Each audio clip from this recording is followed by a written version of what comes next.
This video is sponsored by Card Kingdom. You can visit their store by using my referral link in the description below.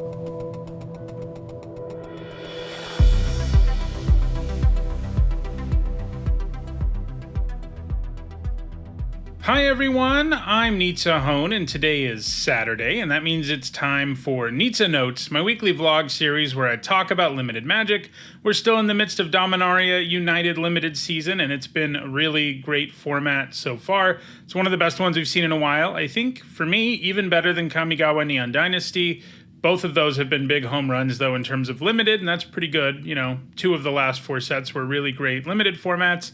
This is one of them. This one is a bit complex, and especially if you started playing during, like, New Capenna or a format like that, this format can be a little overwhelming, and I wanted to sort of distill some advice about this format into this video, which is going to cover 5 tips for success in Dominaria United Draft. I'm about 35 drafts in at this point, /sealed, have a win percentage of about 63%. I've done all the things at least once at this point, drafted all the different kinds of decks, done well with all the different kinds of decks at this point, but there's also been failures and things, and you can learn from those too. So, yeah, I want to give you 5 tips for success in Dominaria United Draft, and then as usual, we will also discuss a crack-a-pack situation where we look at a booster pack and talk about pack 1, pick 1. So here are my 5 tips for success in Dominaria United Draft. The first one I want to say is pick Wingmantle Chaplin almost every time you see it. The rest of these aren't this focused. They're all a little broader than this. They're not about one card, but this is an important thing to know. Take Wingmantle Chaplin almost every time you see it. That card is insanely good. It's better than almost all the rares and mythics in the set, so it's not even just one of the best uncommons, which it is. It's the best uncommon. Now, it does take some building around, and I did say almost every time, not every time you see it. You do need to have other defenders, but in pack 1, pick 1 situations, it's very rare that you shouldn't take the Chaplain. And part of the reason for that is it's also splashable. Part of the reason for that is it isn't that hard to build around. You can have Wingmantle Chaplin and 1 copy of the 4-mana 1/3 that tutors up a defender, and it's a good card in your deck if you're doing that, because you basically have 2 copies of the Chaplain. It's going to come into play. It's going to make birds. Obviously, you know, you wouldn't first pick a card where that was its ceiling, but that's kind of the floor of the card. Like, most of the time, you're going to be able to make good use of it, and when you can really build around it and end up in the defender deck, it's insane. And you know, you don't always necessarily end up in a pure defender deck when you're doing Wingmantle Chaplin and defender things. You usually have something else going on. But the point is, the Chaplain is incredibly powerful. If you can pack 1, pick 1 it. You know, other people really aren't going to want the other defender stuff that much, because if you don't have the Chaplain, a lot of it is actually pretty underwhelming. And, you know, I guess more broadly about this archetype, you basically need the Chaplain for the defender deck to be good too, so keep that in mind. But when you have it, I think it's the best deck in the format. When you have a defender deck that has at least 1 Wingmantle Chaplin in it, you have one of the best decks in the format, so take it highly. You know, if it's pack 3, pick 1, you're not playing white at all, you don't have any lands that fix for white, and you have 0 defenders, you probably don't take it. So, you know, that's why I said almost always, but almost at any point in pack 1 and pack 2, you should take the Chaplain. It's going to drastically increase your chances of winning every time you cast it, and that's exactly what you want cards to do. So that's the very specific first piece of advice. Wingmantle Chaplin, best uncommon in the format, stronger than most of the mythics and rares, not hard to build around, incredibly powerful. So that's the first tip. Second tip is value dual lands highly. So this format has a cycle of 10 dual lands at common. And when I say dual lands, I mean the ones that literally have 2 land types. I don't mean the pain lands in this set. Those are nice. They help you fix. But you actually value the dual lands at common even higher in limited because of domain, which is, you know, I said in my set review, I said in the archetype guide, I said in all these things, it feels to me like this is going to be like Snow in Kaldheim, and it has pretty much panned out that way. In Kaldheim, you would take Snow dual lands over a lot of solid or better cards. You do the same thing here. Almost every deck is interested in jamming a bunch of dual lands into it. This is because of the presence of, firstly, domain as a mechanic, which I already mentioned. You know, you want to have make all your cards that say domain on them as good as possible. And, you kind of can free roll in any deck, like say you're a red-green deck as your base, and you don't really have any white cards, but what you do have are some cards that have domain, and you can take the green-white dual land, and you don't have any other reason to do it. Taking it is a pretty decent upgrade to your deck because it just made every card with domain on it better. And yes, they come into play tapped and all that, but that's mostly not a problem. The big thing is the domain mechanic, but then there's also the off-color kicker costs. You are definitely going to end up taking cards that have kicker costs that you wouldn't be able to pay for without a dual land or two in your deck that can help you pay for it. And so you can see that these significantly power up your cards effectively in virtually every deck in the format. Now, there are some decks in the format where you don't want to run too many of them. Sometimes you end up in a blue-red aggro deck that runs like 16 lands, and you're not that interested in not being able to play something on turn one, or just having lands come into play tapped in general. And in those decks, you don't run very many of them, but almost every deck in the format wants to be running them, other than the really aggressive ones, which are sort of the minority in the format anyway. Most of the games in this format, most of the decks are grindy ones. So you want these duels all the time for those decks. And yes, value them pretty highly. On a related note, the next tip that is that you only very rarely end up in like a straight up 2-color deck. You normally don't want to be doing it for the most part in this format because you're leaving a lot of value on the table. Because matches and games are grindier than normal, having lands come into play tapped isn't a big deal. It's sort of the opposite of what we saw in Streets of New Capenna, where it was a little dangerous to be playing too many things that came into play tapped. And that format was supposed to be a 3-color format, but you kind of got punished for playing like a pure 3-color deck. You get punished a lot less for it here. You're not going to get run over by that many decks. Most decks are trying to go for the long game one way or another. So, you generally want to play 3 colors. Your mana is going to be pretty good for 3 colors a lot of the time because mana in this format is just good because of those common dual lands. And so, you usually end up playing, a 3-color-ish deck in this format. At the very least, you end up playing like a 2-color deck with a very healthy splash. I'm not just talking like 1 card. I'm talking 3 or 4 cards, kicker costs, and everything else. If you're not doing that, you're leaving some power on the table because you're putting a deck together that lacks, the card quality won't be as high if you're not splashing red for the 2 lightning strikes you drafted or whatever. It's not hard to do in the format. And yeah, you end up in 4 and 5 color decks in this format fairly regularly too. Domain incentivizes you to do so, and the mana is good enough to support you doing it. So, most formats, you draft like a 2-color deck, and if you just sort of go that route, you're going to be in good shape. In this format, unless the blue-red deck or red-white decks are really open, you generally, want to be playing 3 colors and, have a grindier strategy. So also helps you pay for more kicker costs, makes your cards better, etc.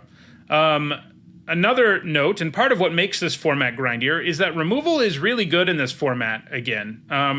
You've heard me say in set reviews and elsewhere that lately, removal feels like it's been getting worse and worse. There's too many creatures with enter the battlefield abilities, so they already generate significant value by the time you kill them. There's too many creatures that, do something when they leave the battlefield. There's too many creatures that, casting removal on basically feels bad. And that's been true in the last several formats, really. Even Neon Dynasty, which was a great format, even in that format, removal often didn't feel very good.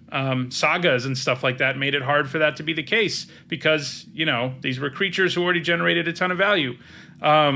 But removal in this format feels more like it does or did, a couple years ago, where it really is premium. Now, part of that is just that they printed really great removal spells. The biggest example that I think really helps make this format what it is the black one that's 2 generic and 2 black, destroy target creature. If its mana value is 3 or less, you gain 3. That card is great. It's an amazing common, and what makes it good as a removal spell is, when it would normally feel bad to cast it, which is on like a 2 or 3 drop, you get a 3 life bonus. And what's more is there are lots of lower mana value creatures that get kicked, and then you kill them, and you're actually still gaining the life, but your opponent actually paid more mana or the same amount of mana. So, you know, there's a lot of interesting stuff going on. There's a lot of good removal at common. You know, all the common removal that's supposed to be premium just is, you know, and is something you should value pretty highly.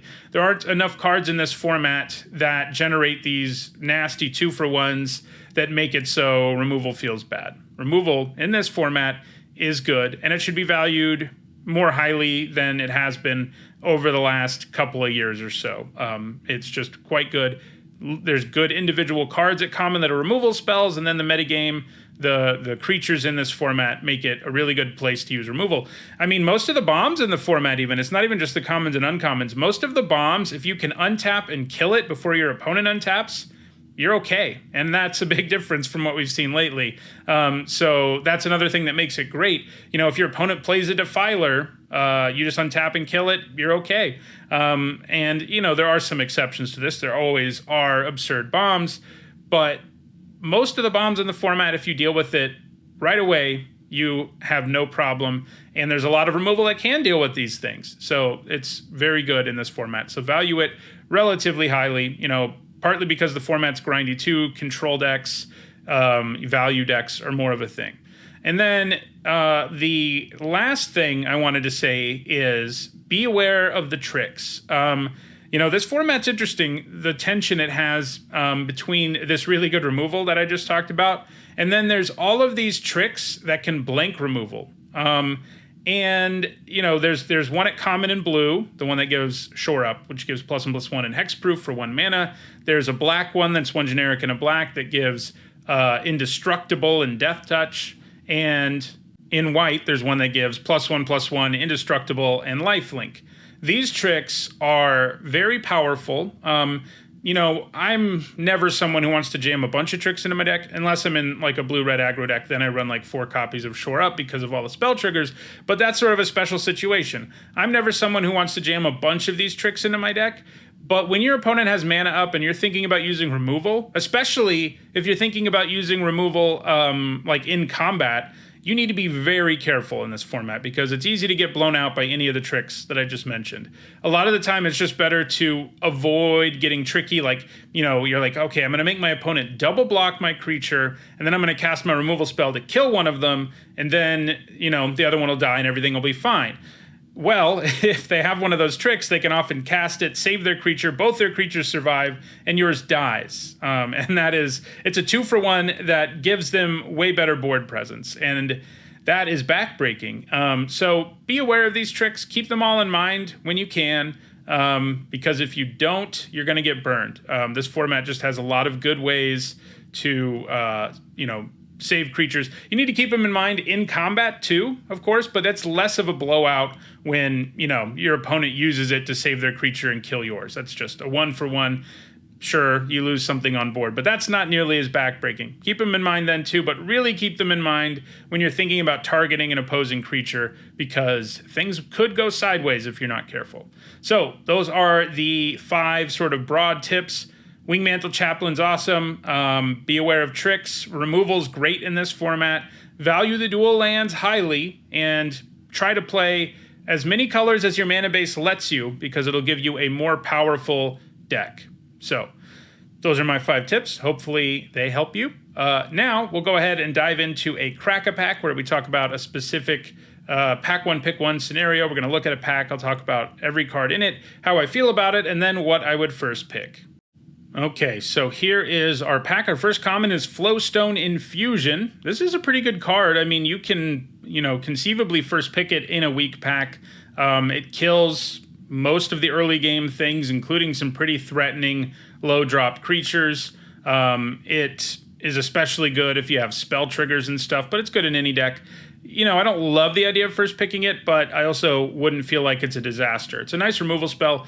Every now and then you can also use it to pump your own creature for value, which is cool too. Colossal Growth is next. This is another trick you need to keep in mind. It's not one that can blow you out quite as much in terms of removal, But in terms of like triple blocking a creature and stuff like that, you always need to keep Colossal Growth in mind as well, especially if you're near 0 life.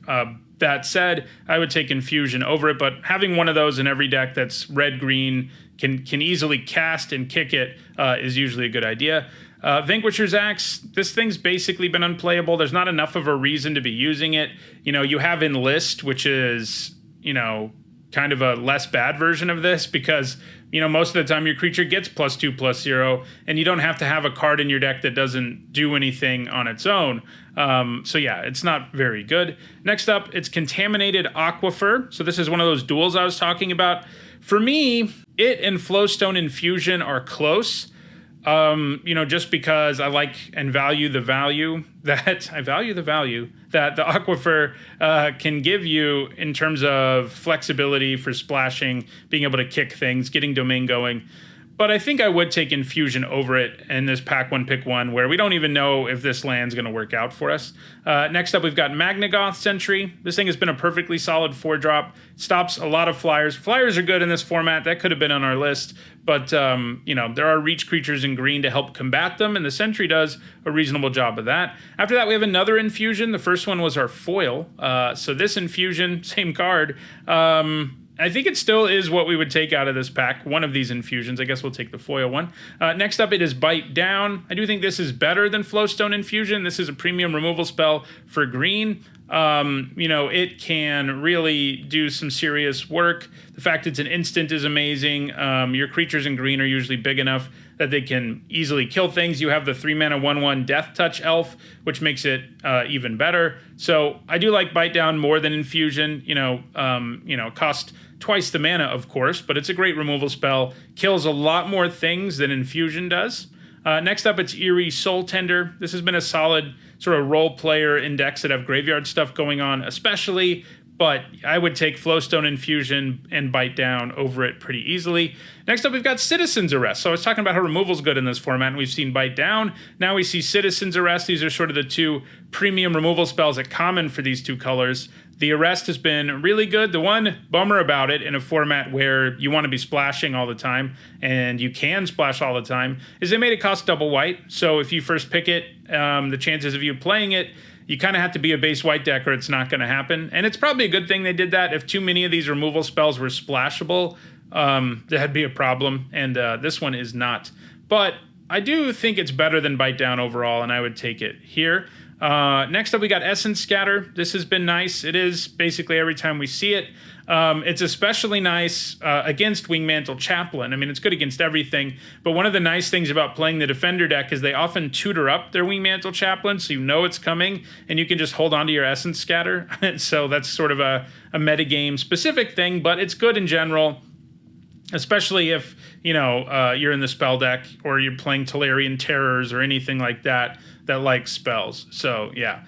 Still on Citizen's Arrest, but this has been a pretty strong suite of commons. The Axe is the only card I wouldn't play at all, and I would feel pretty good about first picking Bite Down and Citizen's Arrest, and okay about first picking Flowstone Infusion, and then, Essence Scatter, Magnagoth Sentry, and Colossal Growth. Don't feel great about first picking those, but they are all cards that make the cut all the time, so that's pretty good. Our first uncommon is one of the signposts. It's Urg, Spawn of Turg. This guy has sort of turned out to be the kind of card you run when you're already black-green, and not the kind of card you go after because you want to be black-green. It makes you want to be in black-green. It's a nice card. It improves your draws. It can be especially good in really long games where the life gain can actually really throw off your opponent.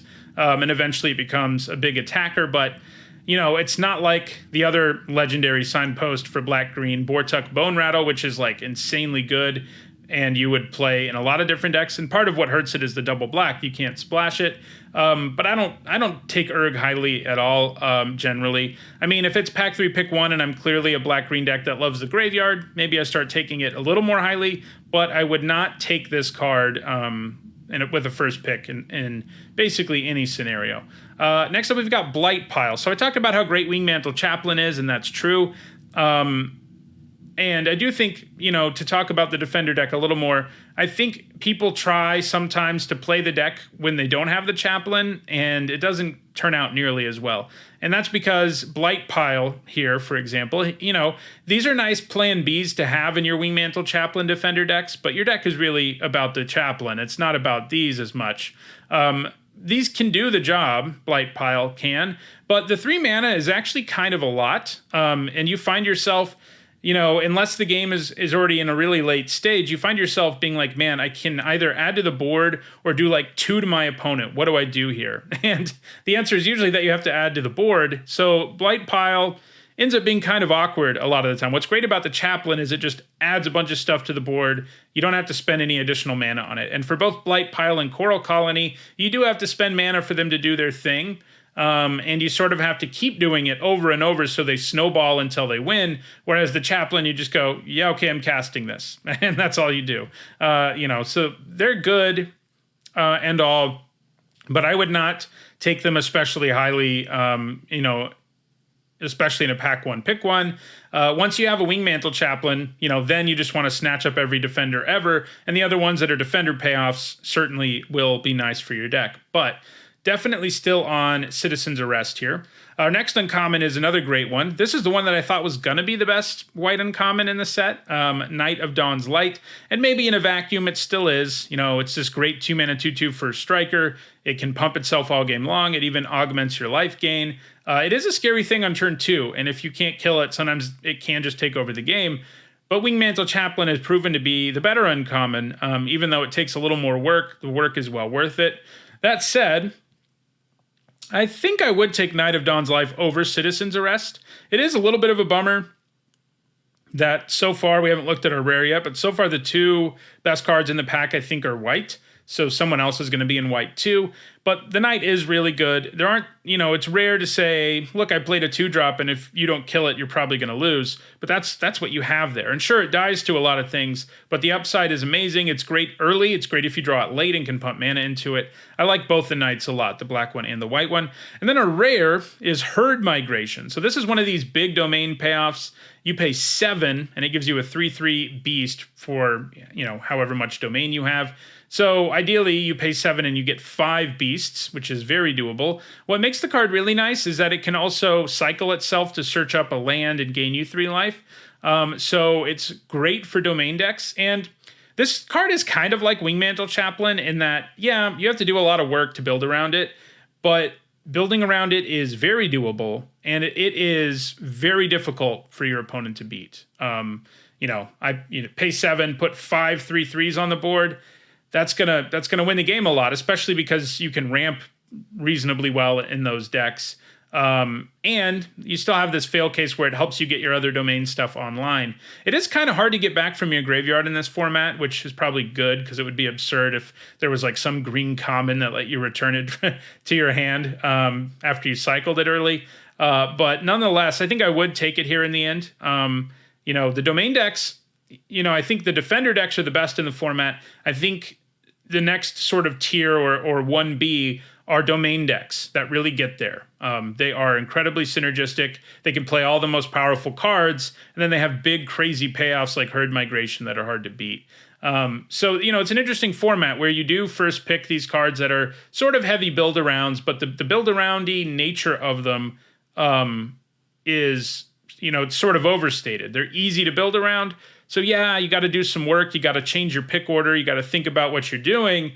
Unlike if you just take Knight of Dawn's Light and you just slam it into any white deck, it's always going to be like a B+, but Herd Migration is going to be like an A+, you know, a huge, like 80% of the time, I would say, you know, when you get it, and its floor is pretty reasonable too. So I think I would take the Migration in the end. This was a really strong pack though. In terms of cards, I would feel good about first picking. We got the Migration, the Knight of Dawn's Light, Citizen's Arrest, and Bite Down. After that, it probably is Blight Pile, and then like, well, maybe, yeah, Blight Pile, then Infusion. So, you know, all those cards, though, are things that you always play, basically. So, nice pack overall. I think we go with Herd Migration in the end. So, that'll do it for this edition of Nizzanotes. Next week, you know, I alluded to it a little bit here. Next week, I think I'm going to talk about my tiers for the archetypes in this format. This format's a little interesting. Archetypes, a lot of them are broader than normal. You have like domain decks broadly, for example. So yeah, it'll be interesting to talk about and tell you how I feel about all the different 2-color pairs in the format. I will say now that I think everything's viable in this format. Maybe aggro sometimes is at a disadvantage, but there are some real aggro decks to punish these dirtily decks too. So that'll do it for this time. Thanks for watching. If you want to make sure you catch future editions of Nizzanotes and a whole lot of other Magic content, don't forget to subscribe and turn on notifications. If you want to catch up on past editions of this series or check out my set review from a few weeks back, you should see the playlist for those on your screen shortly. Thanks for watching.